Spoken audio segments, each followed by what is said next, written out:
Dios les bendiga, amados hermanos, mis amigos. Vamos entonces con la segunda parte de la predicación, cómo la infidelidad destruye vidas. Para ello vamos a tomar nuestras Biblias y vamos a ir a segundo libro de Samuel, capítulo 11, versículos del 1 al 3. Dice así la palabra de Dios.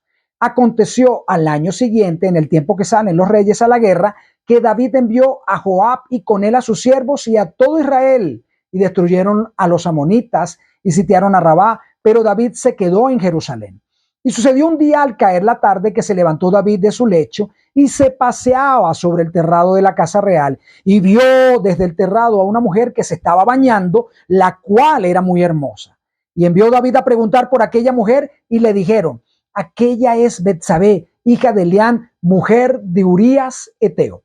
Vamos a buscar la guía del Señor en oración. Amantísimo Padre, Dios eterno, gracias te damos, Señor Dios Todopoderoso. Gracias por tu amor, por tu paz, por tu fidelidad.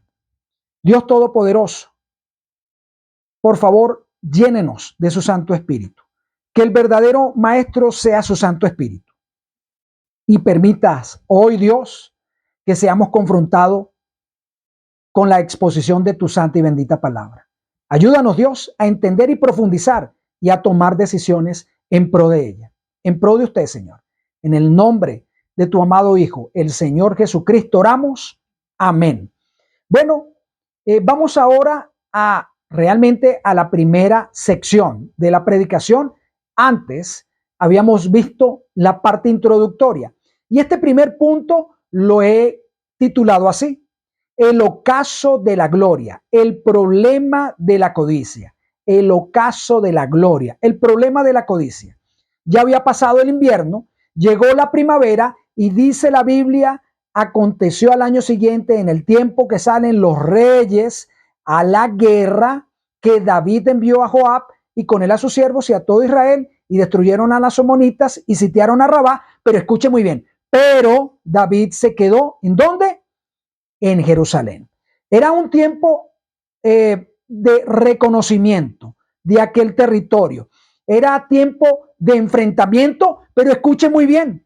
Se supone que David era el rey amado, pero todo aquello, toda su fama o todo el hecho del reconocimiento del pueblo lo había adquirido por de alguna manera conducirse prudentemente, conducirse con valentía frente al hecho de enfrentar al enemigo, de estar en la batalla, de liderizar a las personas. Sin embargo, David estaba descuidando eso y más aún estaba descuidando su relación con el Señor. Dice allí: pero David se quedó en Jerusalén. Era un tiempo, como te comentaba, de reconocimiento de territorios, de enfrentamientos, pero dice la palabra de Dios: pero David se quedó en Jerusalén. En el lenguaje español, la palabra pero es una conjunción adversativa. Es decir, esta palabra une dos oraciones contradictorias. ¿Qué es lo que te quiero decir con ello? Había guerra, había batalla, había enfrentamiento, había necesidad de ese líder allá frente o dirigiendo estratégicamente todo aquello, pero él se quedó en Jerusalén. La razón no la sabemos. A lo mejor por una nueva etapa de su reinado que implicaba otras funciones gubernamentales, o simplemente por ocio. Por ocio no lo sabemos. El punto en cuanto a David, lo cierto es que David se quedó y decidió disfrutar y descansar allí en la cama y no estar en la batalla. Es obvio que si no se hubiese quedado allí en cama, no hubiese existido el episodio con Betsabé. Simplemente y llanamente, como te comenté en la primera parte de la predicación, una mente, un corazón ocioso es taller del diablo. Dice la Biblia: y sucedió un día al caer la tarde que se levantó David de su lecho y se paseaba sobre el terrado de la casa real. Es decir, no solamente se había quedado en su palacio, no solamente había descuidado el hecho de su función para con el pueblo, de lo cual Dios también le había dotado de talentos y dones para que pudiese liderizar a su pueblo, no solamente había descuidado ello, sino que a la par de todo ello, el ocio, la flojera, al parecer habían entrado en su vida. Había flaqueza, había vulnerabilidad desde ese punto de vista. Hasta acá quiero traerte algunas acotaciones importantes para que vayas tomando nota y para que podamos tomar de acá esas ricas bendiciones para los efectos de nuestro diario vivir. Vamos a ver el punto de lo que se derivó de aquellas malas decisiones, de aquellas muy malas decisiones tomadas por David. El David descuidado, el David vulnerable, que es un mal ejemplo que nosotros no debemos cometer y de lo cual debemos tomar nota y ser también confrontados por el Espíritu Santo para no descuidar esas áreas vulnerables de nuestra vida. Primero, la Biblia dice, y sucedió un día al caer la tarde que se levantó David de su lecho y se paseaba sobre el terrado de la casa real. No obstante, su descanso se levantó muy tarde. Fíjese el ocio hasta qué punto había llegado en cuanto a David, que se levantó muy tarde. Su descanso estaba ya hecho, él había descansado suficiente, era tarde y esto pudiese sugerir lo que era efectivamente la flojera o el ocio. Y aquí, mis queridos hermanos, lo que nos da la idea en todo ello es que hay un riesgo de vulnerabilidad. Hay un riesgo de vulnerabilidad.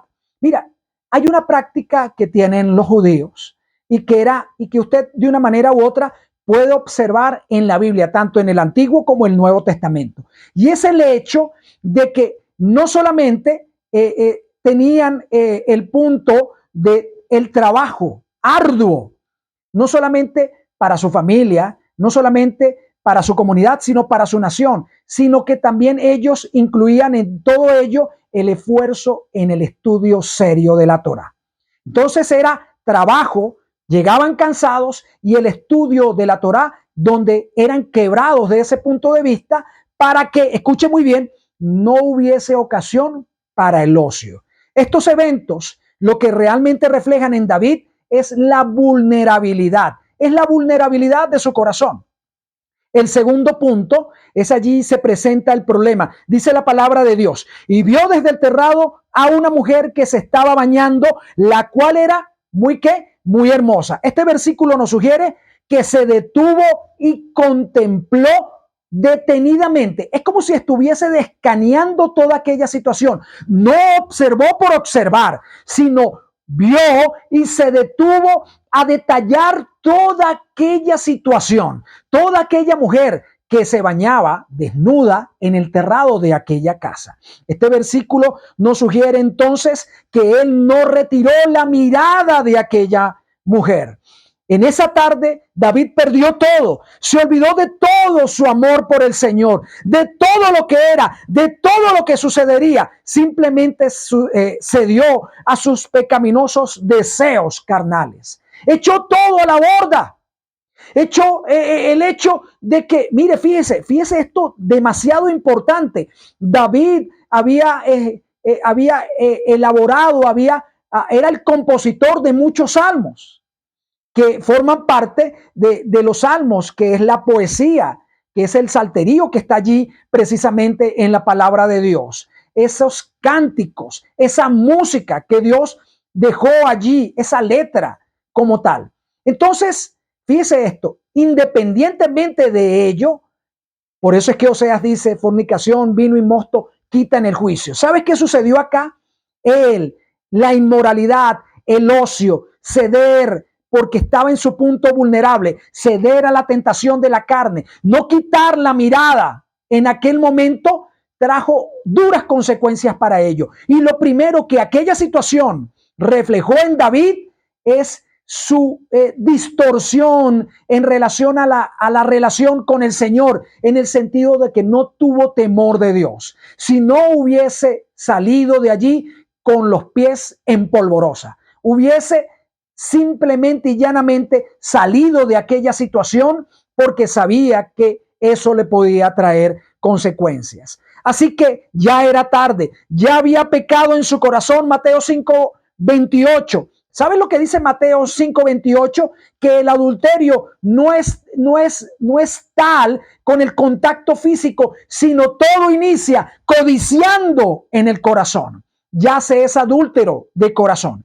Entonces ya era tarde, ya había pecado en su corazón. Mateo 5:28. Él era un hombre casado. Primera de Samuel 18:27. Sin embargo, no se acordó lo que también en el libro de Job indica, que es el pacto con sus ojos. Allí en Job 31, versículo 1 y 2.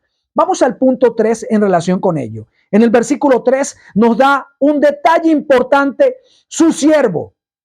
Fíjese algo muy importante. Le voy a leer aquí el versículo 3. Envió David a preguntar por aquella mujer. ¿A quién envió? A sus siervos. Y le dijeron, los siervos le dijeron, aquella es Betsabé, hija de Elián, mujer de Urías Eteo. El siervo conocía en qué estado de vulnerabilidad. Esos son los amigos fieles que tenemos. Ese es el Señor también trabajando a través de su palabra, de su Santo Espíritu, advirtiéndonos del grave error, de los graves problemas que podemos traer a nuestra vida si cedemos a aquellos momentos de alto riesgo. Dice allí el versículo 3.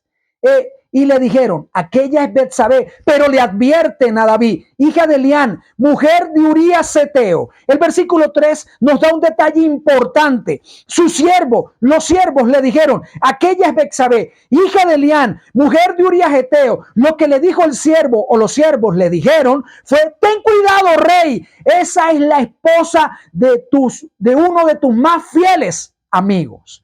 El siervo, como nuestras conciencias, nos advierte que hagamos caso a lo que es el dictamen de hacer lo correcto. Ese siervo que nosotros tenemos como tal es nuestra conciencia. El Espíritu Santo actúa a través de nuestra conciencia y eso proviene de parte de Dios. Así que el problema de David se había materializado allí. Vamos a ver en una tercera parte de esta predicación el punto de las lecciones y aplicaciones generales en cuanto a lo que hemos visto hasta este momento, ¿sí? Vamos a buscar al Señor en oración. Amantísimo Padre, Dios eterno, gracias te damos, Señor, Dios todopoderoso. Gracias por su amor, gracias por su paz, gracias por toda su bondad a diario, Dios. Gracias por darnos este tesoro precioso, Dios, que es tu palabra. Gracias por el Santo Espíritu que lleva tu palabra a nosotros, Dios, y nos permite, Padre, también examinarnos, ser quebrantados, Dios, para poder tomar decisiones correctas. Te alabamos, Dios, te bendecimos. Te pido una especial bendición por cada uno de los que están hoy escuchando y viendo este mensaje, Dios. Ayúdanos a profundizar más en el mismo. En el nombre de tu amado Hijo, también te pido por aquellas personas, Dios, que hoy están escuchando tu santa y bendita palabra y que necesitan de ti, Dios. No son salvos, a lo mejor. No han recibido a Jesucristo como único, personal, suficiente Señor y Salvador. Y tu palabra dice que hay un lugar de condenación, Dios. Sabemos, Dios, y entendemos por tu santa y bendita palabra que tú no deseas eso para ellos. Ayúdales, Dios. Permite que en su corazón pueda ser quebrantado y pueda entrar tu santa y bendita palabra y esas personas puedan pasar recibiendo a tu amado Hijo de las tinieblas a la luz admirable y tengan en Jesús la vida eterna. En el nombre de tu amado Hijo, el Señor Jesucristo, oramos ahora y siempre. Amén, amén y amén. Dios les bendiga.